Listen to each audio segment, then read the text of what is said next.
Well, cities across the country descended into chaos overnight, with thousands taking to the streets to protest the arrival of Israeli President Isaac Herzog. The violence at its worst in Sydney, where dozens of people have been arrested and several police officers were injured.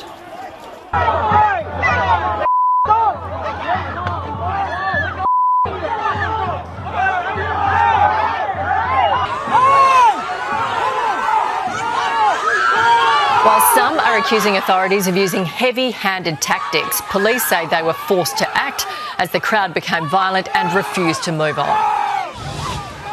And for more, we're joined by Chris Minns, the Premier of New South Wales. Good morning. We are looking at vision of an officer punching a man who had his hands in the air.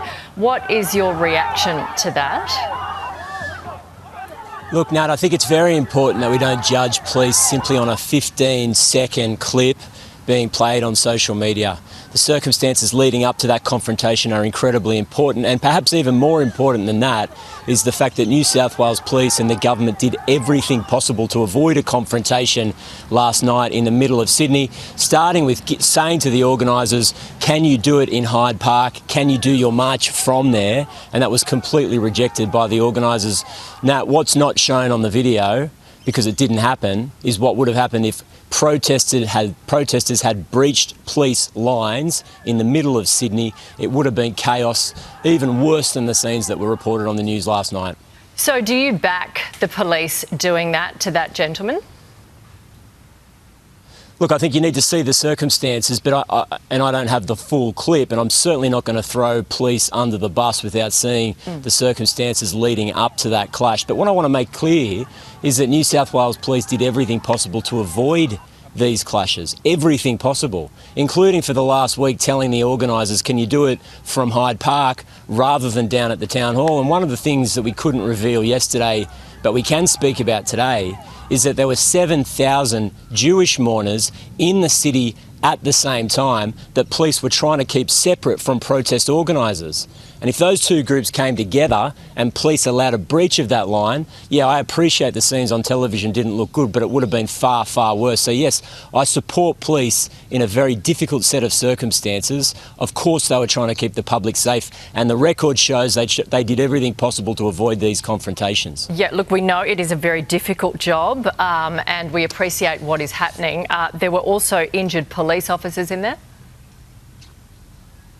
Yeah, we understand that up to 9 people were arrested for assaulting police, and we know of several police injuries as a result of the confrontation last night.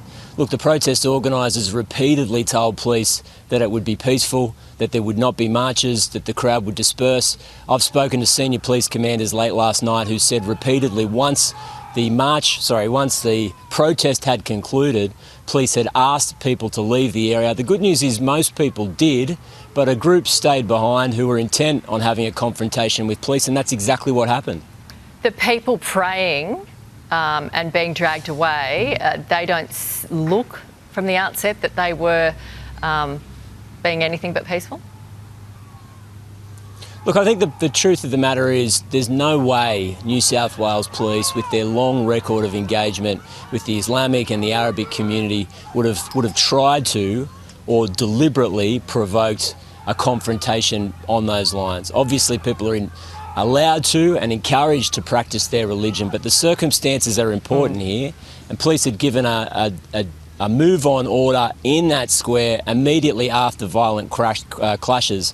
And what is not on a lot of social media clips this morning, Nat, is that there was 2 separate attempts by some of the people in the crowd to breach police lines. Okay. Now, police said, you're not coming through here. And if they had gone through there, yeah, I appreciate the scenes on the television last night were not good, but they would have been far worse. Okay, Premier, thank you for your time. Here's Shervo.